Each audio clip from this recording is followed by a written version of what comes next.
Welcome to Barron Public Library's Friday Read Aloud. This week, the book I'm sharing has a focus on our world as a whole and the acrimony we all live with that's caused by the divisions in our country, the lack of compassion, and the need for empathy, understanding, and an acceptance of our common humanity. I hope it will make you think a little bit, and I hope you'll consider the message as you move through your day and encounter people who don't necessarily agree with you, but are of the same human race.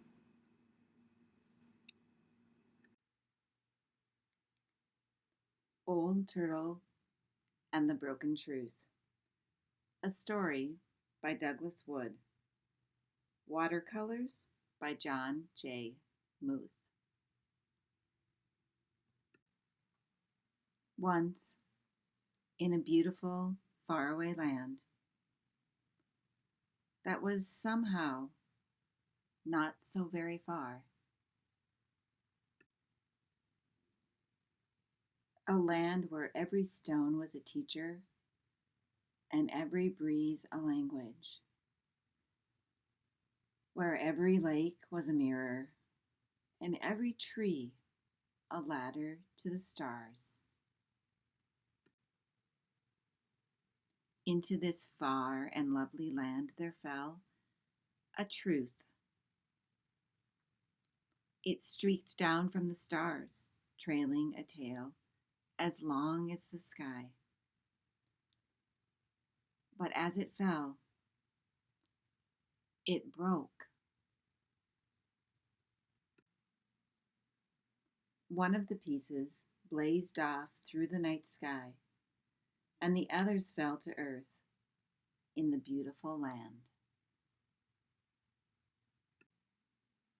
In the morning, Crow found the fallen piece. It seemed to be a sort of stone, shiny and pleasing to the eye. He picked it up. "This is a lovely truth," said Crow. "I will keep it." And he carried it away.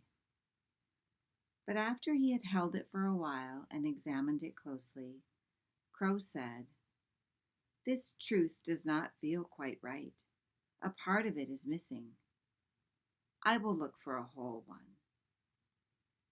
He flew off and dropped it to the ground.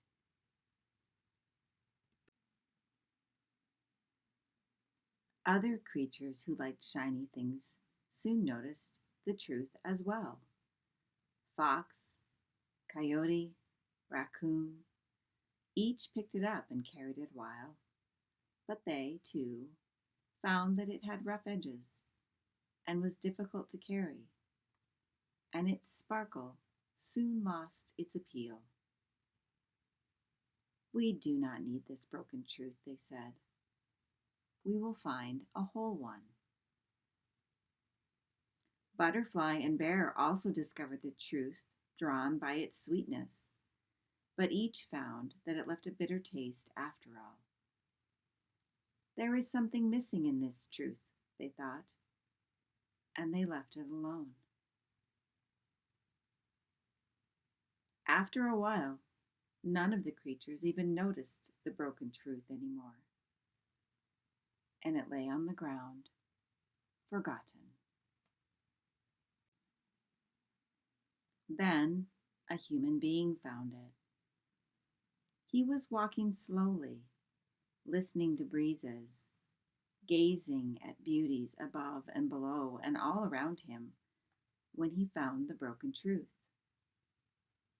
On it was writing, and the writing said, "You are loved." The man held it carefully, thinking it was the loveliest thing he had ever seen. He tucked the broken truth into a safe place and kept it. Sometimes he would take it out and admire it, and the truth sparkled just for him and whispered its message to him alone. And the man thought he had never felt so proud and so happy. The man took the wonderful truth to his people, those who lived with him, who spoke as he spoke, and dressed as he dressed, and whose faces looked like his. Together they cherished their newfound truth and believed in it. They hugged it to themselves, and it became their most important possession.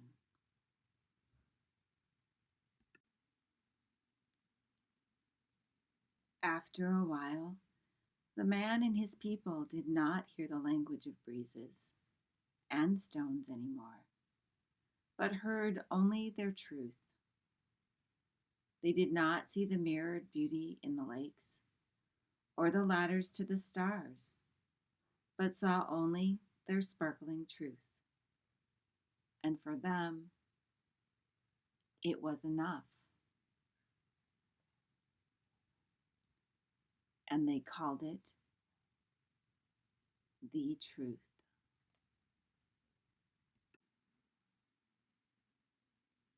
The truth made the people feel good and proud and strong.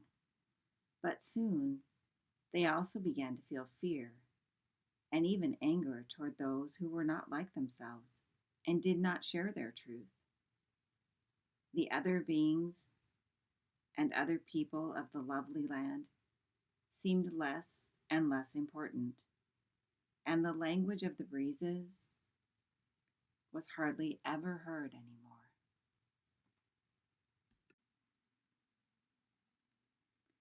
Time passed, and other people said, "We must have this great truth for ourselves, for with it comes happiness and power."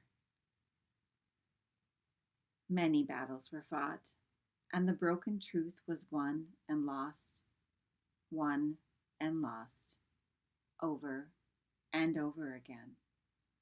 But such was its power and beauty that no one ever doubted it, and when they were without it, they felt a great emptiness where their truth had been. The stones and the trees suffered, the breezes and waters suffered, and the animals and the earth, and most of all, the people suffered. Finally, the animals went to Old Turtle, ancient and wise as the mountains and seas themselves. Crow and fox went, coyote went, raccoon, butterfly, bear, and many others. All went to see Old Turtle. "This truth the people quarrel over," they said. "We have all held it ourselves. It is broken and does not work. Please tell the people."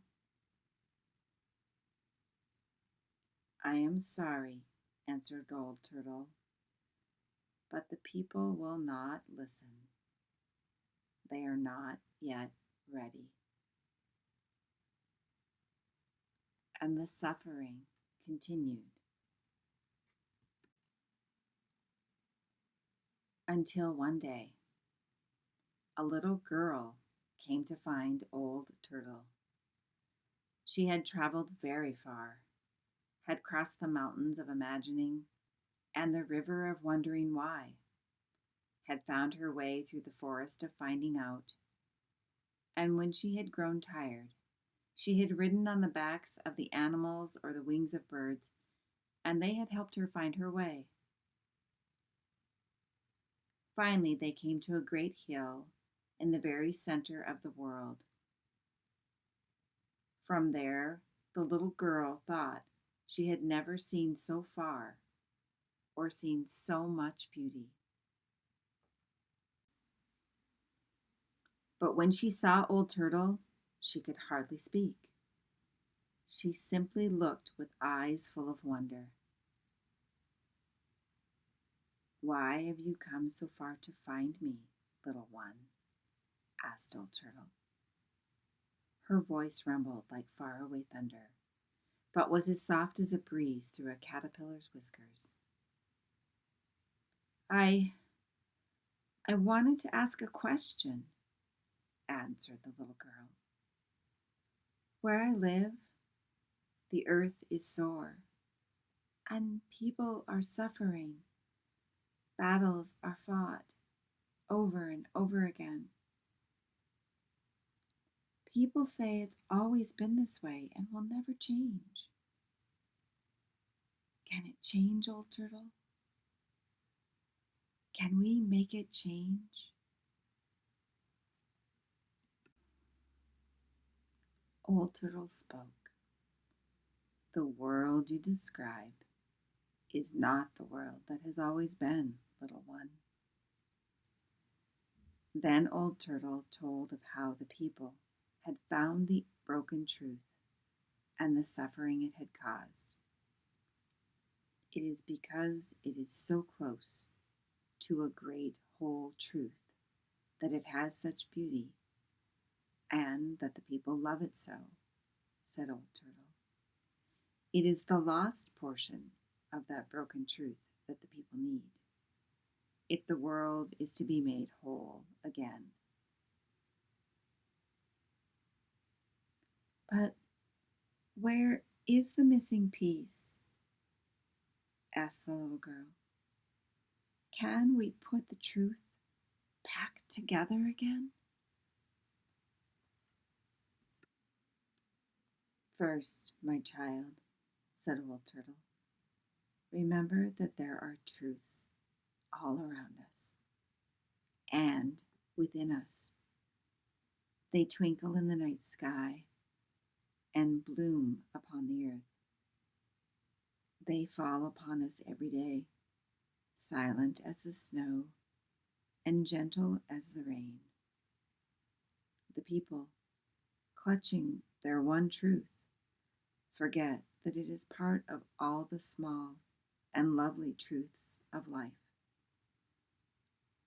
They no longer see these truths, no longer hear them. But perhaps, little one, you can. I I'll try, said the little girl.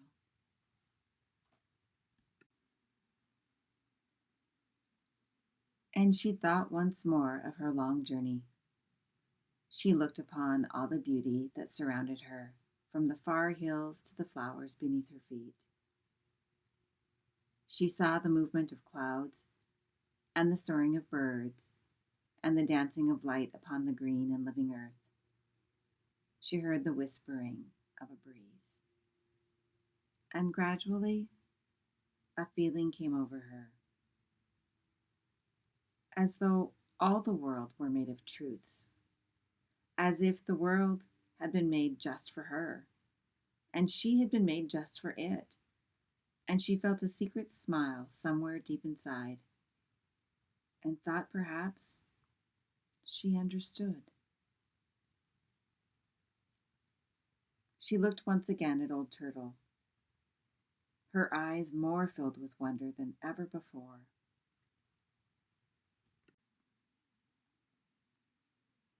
Old Turtle spoke again. Remember this also, little one, she said. The broken truth and life itself will be mended only when one person meets another, someone from a different place, or with a different face, or different ways, and sees and hears herself. Only then will the people know that every person, every being, is important, and that the world was made for each of us.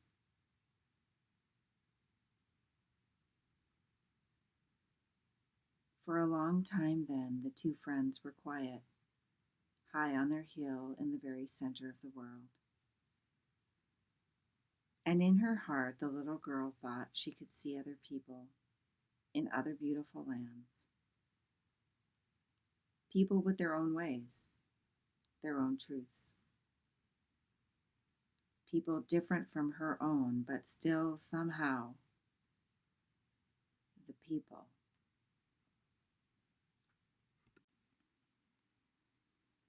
Finally, the little girl asked one more question. Old Turtle, how will the people learn these things? By seeking out those small and simple truths all around them, said Old Turtle. By listening once more to the language of breezes. By learning lessons from stones and animals and trees and stars. Even turtles, she chuckled, and little girls. Now, little one, it is time for you to go, to return to your people and tell them what you have seen and learned, and to help them mend their broken truth. Take this with you, said Old Turtle, as she placed something in the little girl's hand. I have saved it for a very long time, for someone just like you. The little girl looked at what Old Turtle had given her. It was a kind of stone, a mysterious, beautiful stone. It was lovely to touch, and it made her feel good to hold it. She squeezed it tightly, then tucked it away for her journey. Thank you, Old Turtle, she said, and hugged her friend's great leathery neck. And then she started home. Once more she traveled through the forest of finding out, crossed the river of wondering why, and the mountains of imagining. Crow led the way, and again, when the little girl grew tired, all her animal friends helped. She sometimes touched the stone Old Turtle had given her to renew her strength.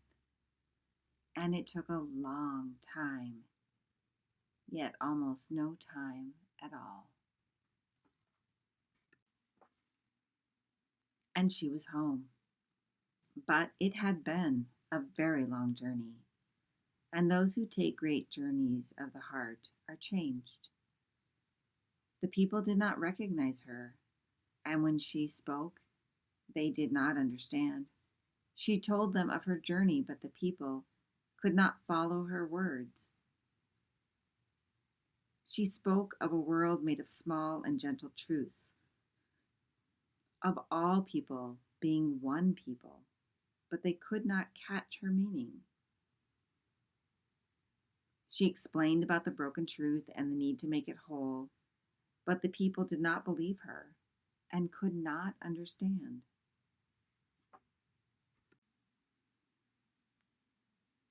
Finally, Crow, seeing all that had happened, flew to the place high above the village where the great truth was kept, in a place where all could see it. He cawed and cawed in his loudest voice, and suddenly the little girl knew what to do. She climbed to the high place herself. She took Old Turtle's stone from her pocket and carefully added the missing piece to the old broken one.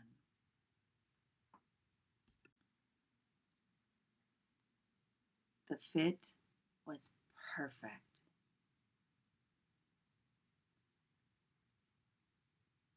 You are loved, and so are they.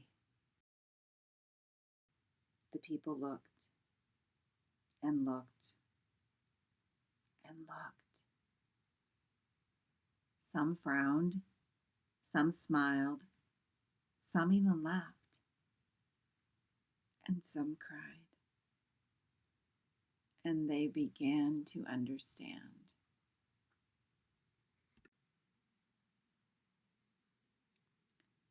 Time passed, and upon the beautiful land, the trees climbed like ladders to the stars.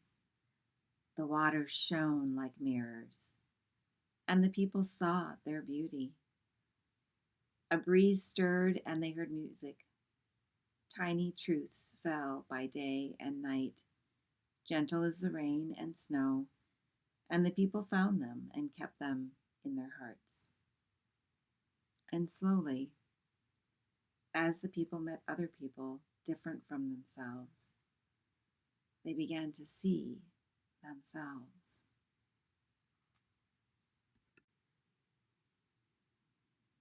And far away, on a hill in the very center of the world, Old Turtle smiled. Thank you for taking the time to listen to this inspiring story. I hope that you find yourself in a place with a little bit more compassion and a little bit more kindness with everyone that you encounter. Every encounter is an opportunity to embrace our shared humanity. On another note, at Barron Public Library, we're getting ready for summer reading programs. We have 2 brand new ones on the books as we speak. We will be running 2 Beanstack challenges that are open to everyone in the community. And we are focusing this summer on oceans. It is amazing what we don't know. It is amazing what we do know. And I hope that you will join us in immersing ourselves in the ocean. It will be a deep dive with lots of adventure. I hope to see you there. Until next time, this is Miss Patricia. Keep reading.